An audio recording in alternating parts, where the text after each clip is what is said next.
Good day, India. I'm very happy to be with you these 20 minutes that I'm going to be making a presentation. I'm very happy to be in the Green Building Congress and to share concepts about the metropolis. You will see that the metropolis are essential to India, are essential for India, and not only on the green side, but as well on the social and economic side.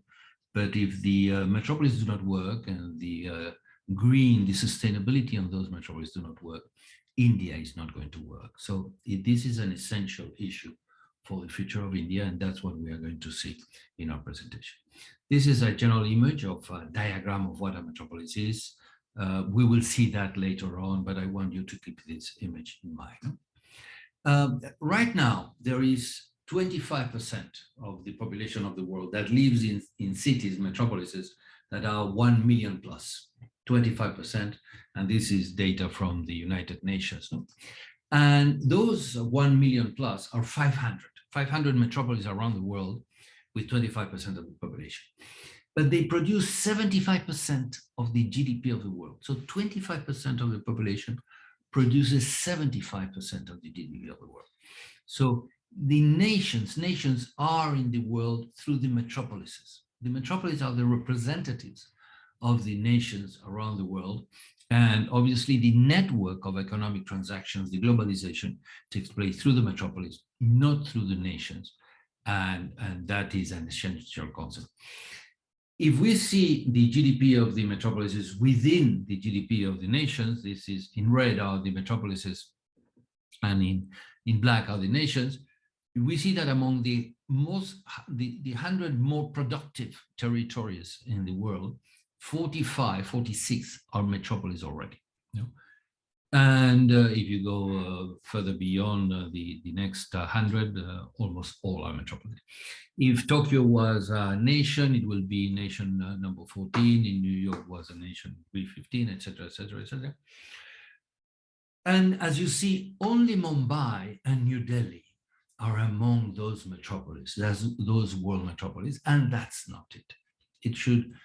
India should have 6 of their metropolis within that group of 46 metropolises that are running the world and production of the world. So really, India has to make the effort to put those other 4 metropolises within the world global network of highly productive systems. No? And those nations that are not as productive as the metropolis are and that are represented by metropolises are not dealing adequately with the environment and the climate change. We have seen that in the agreement of Paris that is not being follow-up implemented as promised in Paris. And we have seen that as well in the COP26 that just finished in Glasgow, that the agreements and the compromises are not enough. No? And one of those aspects that is pointed out is the production of CO2 carbon dioxide. And India is one of the countries that produces more carbon dioxide, but because India is very large. You know? But if you look at the per capita production, India is 1/10 of America and per capita, and Europe is half of America, and India is 1/10. So we are not so bad, but obviously the size of India makes it one of the main producers of carbon dioxide. No, but we have to see that in a context and not just all that. What is true is that this lack of capacity of implementation of the Paris Agreement is producing an increase on the projections of sea level rise. No? In 2007, we were talking about a sea level rise of 40 centimeters at the end of the century. Now we are talking about 1.2. And in private talks with professors of MIT and so on, they tell me that it's going to be much more because we are not being able to control those emissions and that climate change. And why? Because nations are not the ones which are capable of controlling that. It is metropolis and cities which are the ones capable. In the same way, I am not talking about the CO2 emissions, but the same way that the environment eco units are not controlled by the government, by the nation. You have the national parks that are controlled by the nation, but all the rest, the regional parks, the metropolitan parks, the interurban parks, urban parks, and so on, they are to be controlled by the cities and the metropolises. And that network is the one that makes sustainable. Even the emissions of industries and heat, cars, transport, and so on and so on, they have a local level. And nations are proving not to be able to control that. So the metropolises have to step ahead and to have a more important role in the evolution of the climate change. And metropolises are very different from cities. Cities are monocentric. Cities have grown around an historical center, and they grow from there. Metropolis is a set of urban units that share a significant daily commuting. So the metropolis is not a single city, it is many cities. The problem is when the main city, the core city, has grown and expanded by producing layers like onion rings of growth, and has integrated, merged into the other urban units, and it has become a single conurbation mass of buildings. That is not a healthy metropolis. That doesn't work. That is the metastasis. That is the cancer of the city into a metropolis. A metropolis that really works is the one that have the environment within. In a city, the environment is without, is away, and in the metropolis, the environment is within, because the different urban units in a metropolis should not merge, and that is one of the things that the governments are not caring enough about. That they should not merge, and the environment is part of the metropolis. In the city, the environment is away from the city. In the metropolis, the environment is part of the metropolis. And a metropolitan system has 5 sectors that have to be integrated in a policy: environment, transport, housing, productive activities, and social facilities. But out of those 5 sectors, there are 2 which are continuous and 3 which are discontinuous. The continuous sectors are environment and transport. You cannot have 1 kilometer of rail track, no rail track, and another kilometer of a rail track. You must have a continuous system, and when the train arrives to the station, intermodal station, you have to get down from the train, take a BRT, take a taxi, take a bicycle, take whatever complementary mode of transport is to reach your final destination. So it's a continuous system. And environment as well. Biodiversity requires the animals, the plants, so on, to flow in that space from one area, and those ecological units are not isolated. They have to integrate, and they have transfers and connections. So it has to be a continuous system as well. If you have a park surrounded by streets and surrounded by buildings, that's an urban pot, like a flower pot in your terrace, but in a larger scale. That is not an environment which is linked to the rest of the environment. So when you have 2 continuous systems in a territory, they obviously conflict because they are continuous, and they conflict. So there are many ways of treating those conflicts and compensating and so on, and changing the transport. But what we have to have very clear is that it's the environment that should be the basic that we have to protect.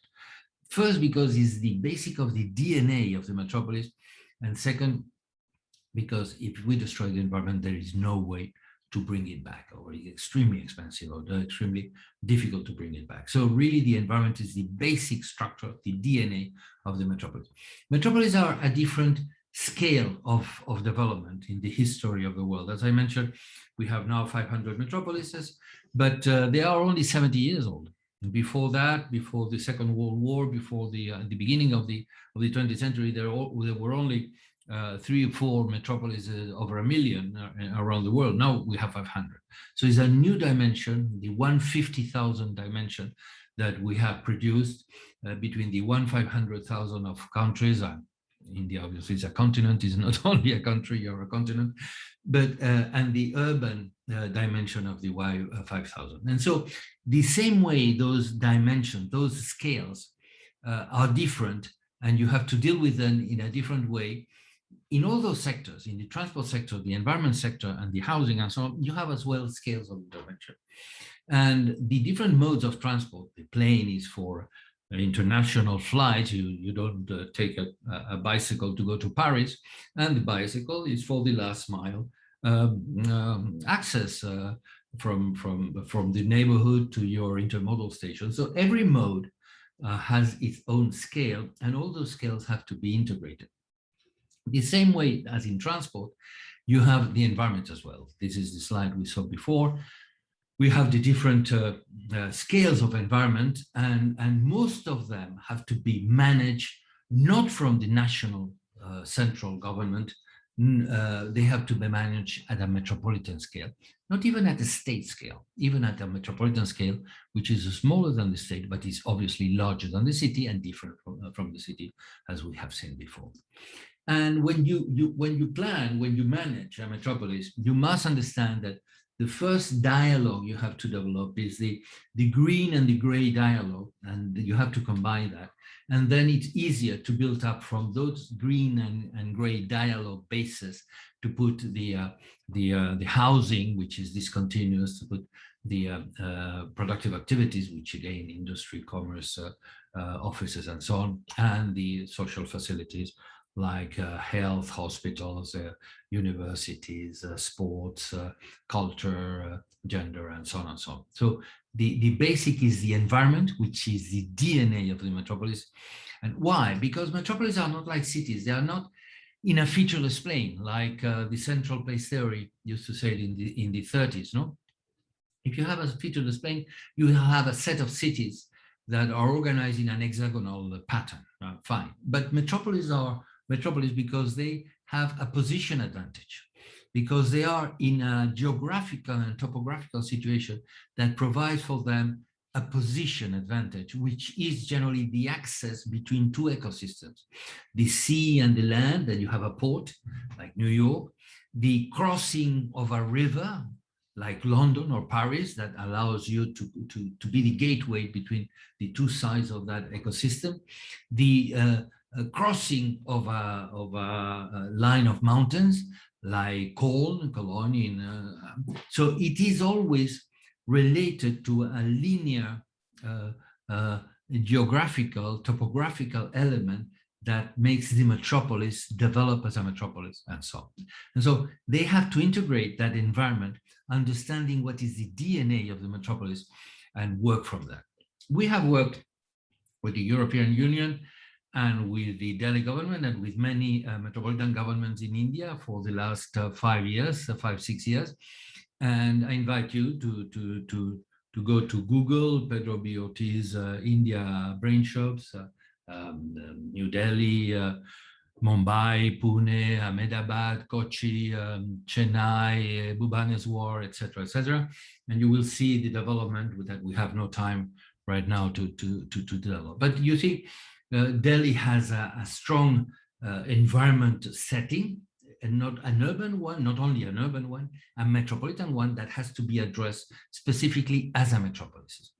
And those is part of the very big projects that really provide the basis not only for the sustainability of the metropolis in the long term, but as well for the efficiency of the metropolis as a productive system, and for the social equity of the metropolis. So every citizen will have his fair share of access to a quality environment.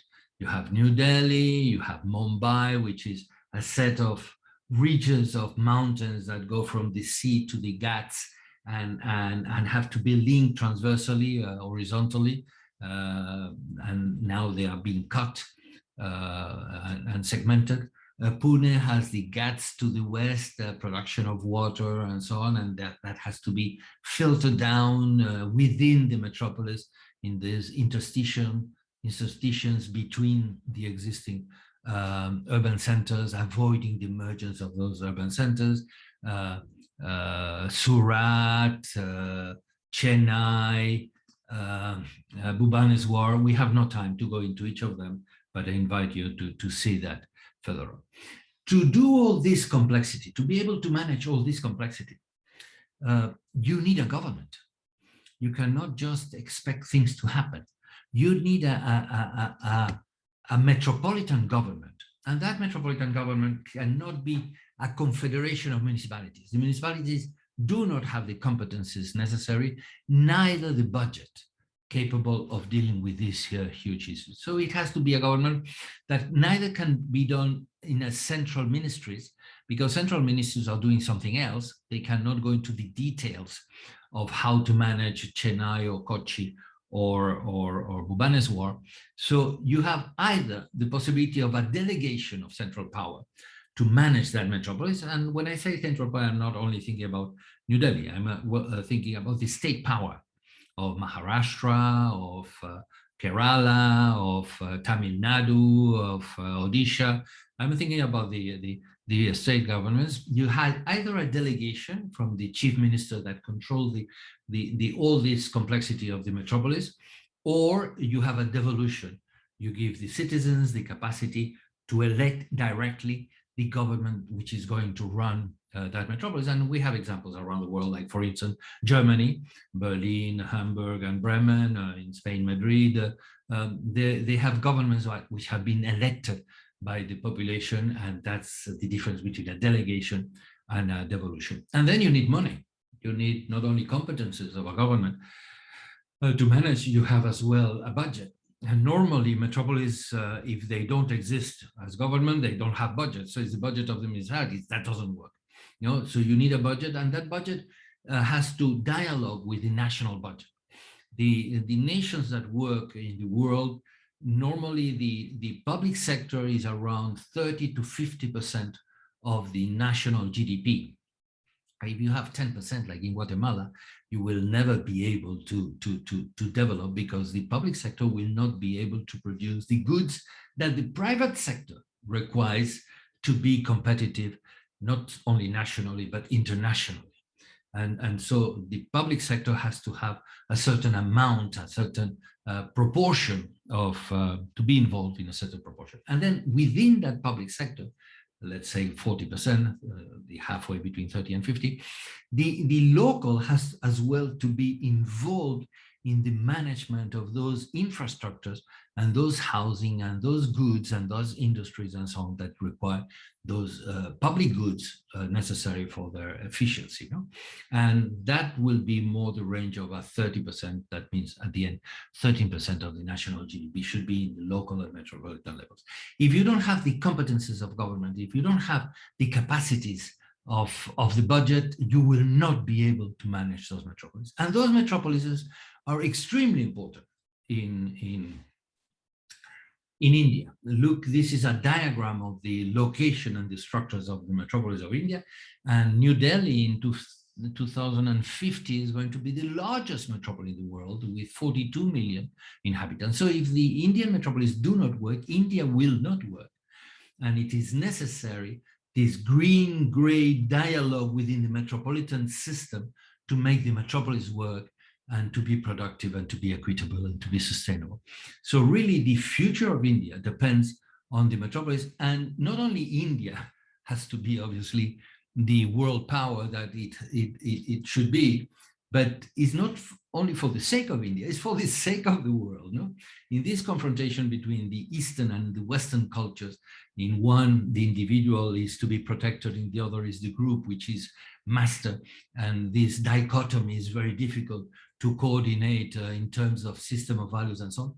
India really is in the middle of those two cultures and has to produce the balance of the future. And so not only India has to take the role it should have, but the world needs India to take that role. And for India to take that role, you really need the metropolises to work, because without those metropolises working, India and the world will not work. So really, green India is a must, but to reach that green India, that role of India in the world, the metropolises are absolutely essential. You cannot work without those metropolises. Thank you very much.